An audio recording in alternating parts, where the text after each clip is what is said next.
Según el informe final de la Comisión de la Verdad y Reconciliación, el Perú Sendero Luminoso inició un conflicto armado en mayo de 1980 bajo la dirección de Abimael Guzmán. Esta organización fue responsable de más del 54% de víctimas fatales, promoviendo una ideología marxista-leninista maoísta. El Movimiento Revolucionario Tupac Amaru MRTA, otra organización guerrillera con una ideología marxista y leninista, llevó a cabo secuestros, asesinatos y ataques contra objetivos militares y económicos, destacando por la toma de residencia del embajador de Japón en Lima en 1996. Ambos grupos causaron enormes pérdidas económicas, sociales y humanas, debilitando las instituciones democráticas y el tejido social del país debido a su violencia indiscriminada y tácticas de terror.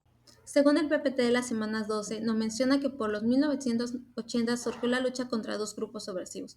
Por un lado, Sendero Luminoso, liderado por Abimael Guzmán, buscaba transformar al Perú en un estado comunista a través de una guerra popular, mientras que el MRTA, liderado por Vito Polay Campos, se inspiraba en la Revolución cubana y en el comunismo ruso, y proclamaba un respeto por las leyes de guerra. Además, en la lectura de los senderos insólitos del Perú de la semana 13, nos habla cómo Sendero Luminoso masacró comunidades campesinas para imponer su control.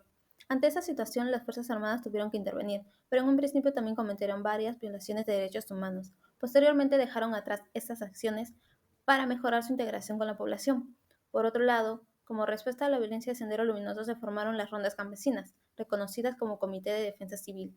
Estos comités fueron cruciales en la lucha contra Sendero Luminoso en las áreas rurales, ya que les ocasionaron varias derrotas. 14, en el curso de tema Historias del Perú se enfocó sobre todo en la parte de impacto económico del terrorismo en el país. Esto se relaciona con el tema del terrorismo en el Perú durante este periodo, especialmente durante las décadas de 1980 y 1990. Se dejó profundas secuelas económicas, la pobreza y la recesión, sobre todo en las zonas rurales más pobres. La destrucción de la infraestructura, las torres de electricidad causó pérdidas significativas, afectando la capacidad de desarrollo y recuperación económica del país. Además, la pérdida de vidas humanas y la afectación psicológica y física redujeron la capacidad productiva del país. Estos puntos resaltan la interconexión entre el terrorismo y la crisis económica que afectaron al Perú. El surgimiento de Sendero Luminoso y el inicio del conflicto armado interno en el Perú fueron el resultado de una serie de factores interconectados, como la frustración generalizada por las expectativas no cumplidas de una revolución social, inicialmente depositadas en el APRA y luego fueron depositadas en el gobierno revolucionario de las Fuerzas Armadas. Esto creó un vacío político que Sendero Luminoso supo aprovechar. El fracaso de las reformas velasquistas y el giro a la derecha de la segunda fase de la revolución militar dejaron el terreno fértil para ideologías más radicales. Sendero Luminoso encontró entonces eco en estos sectores juveniles y campesinos, ofrecía un discurso de cambio drástico, que apelaba muchas veces al idealismo, a las ansias de justicia social que tanto se quería en el campo.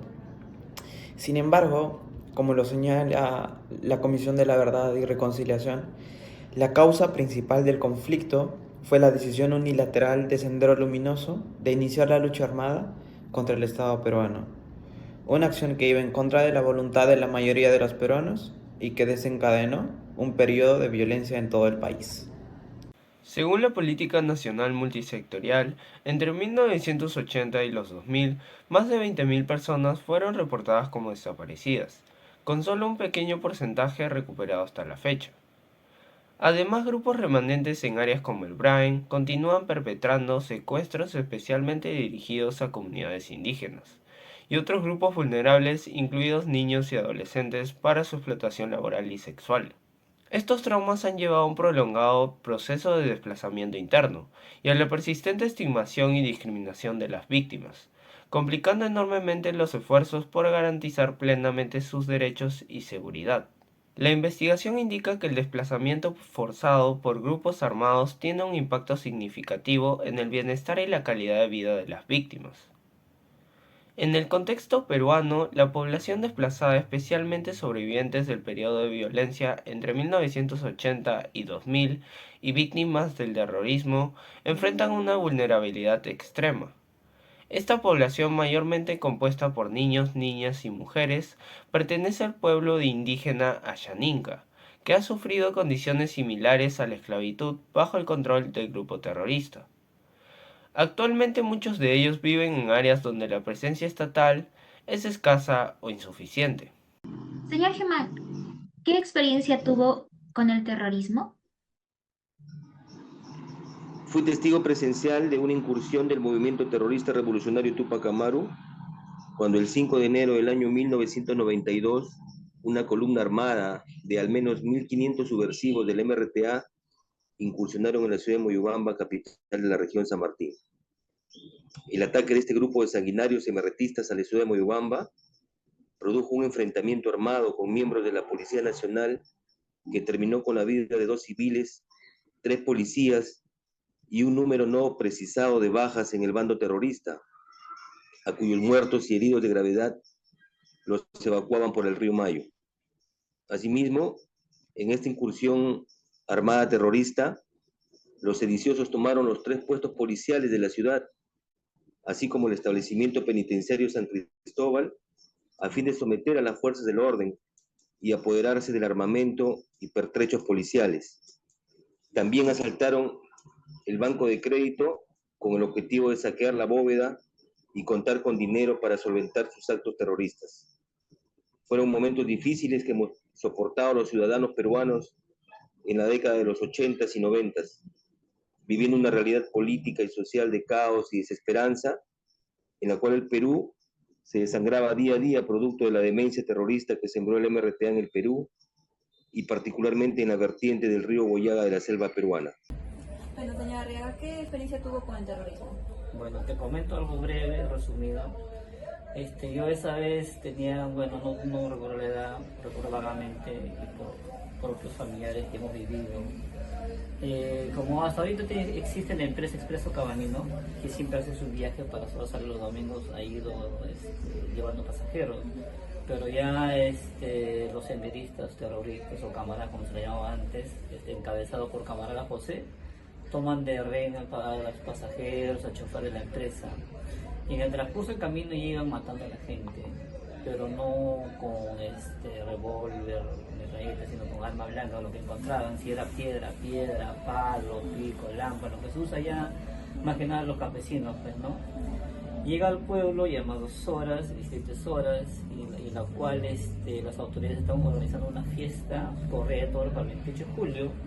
En la reunión de la municipalidad justo llegan, pero ellos llegan disfrazados de policías.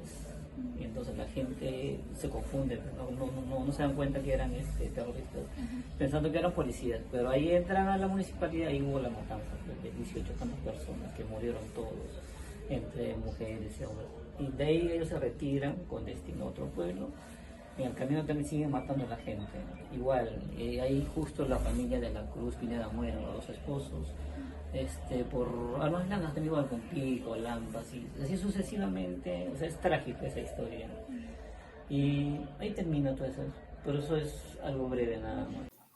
En conclusión, durante las décadas de 1980 y 1990, Perú enfrentó la violencia de 2 grupos subversivos: Sendero Luminoso, liderado por Abimael Guzmán, que buscaba instalar un Estado comunista, y el MRTA, inspirado por la Revolución Cubana y el comunismo ruso. Ambos grupos causaron significativas pérdidas económicas y humanas, debilitando las instituciones democráticas del país. Las masacres generadas por Sendero Luminoso en las comunidades campesinas provocaron la intervención de las Fuerzas Armadas y la formación de rondas campesinas como medio de defensa. Ahora bien, el surgimiento de Sendero Luminoso en Perú fue resultado de la frustración por la falta de una revolución social y el fracaso de las reformas de Velasco. Este grupo terrorista aprovechó el vacío político para captar a jóvenes y campesinos con un discurso radical de cambio. Según la Comisión de la Verdad y Reconciliación, la decisión de Sendero Luminoso de iniciar la lucha armada contra el Estado fue la principal causa del conflicto.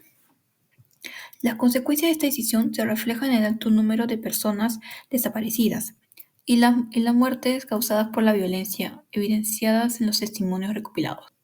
Tanto el señor Germán Villanueva como el señor Alberto Arriaga reflejan el miedo vivido en la población peruana durante dichos años, debido a estos ataques terroristas, que incluyeron invasiones armadas y masacres, afectando profundamente la seguridad social y la vida de los ciudadanos. Por último, considerando que en aquel periodo crítico en la historia peruana, la búsqueda de una solución exacta era extremadamente difícil, y ninguna opción parecía satisfactoria por completo. Sin embargo, desde nuestra perspectiva como grupo, creemos que habría sido posible reducir el impacto del terrorismo si el Estado hubiera priorizado más el respeto a los derechos humanos y si las Fuerzas Armadas hubieran optado por métodos menos violentos para proteger a la población.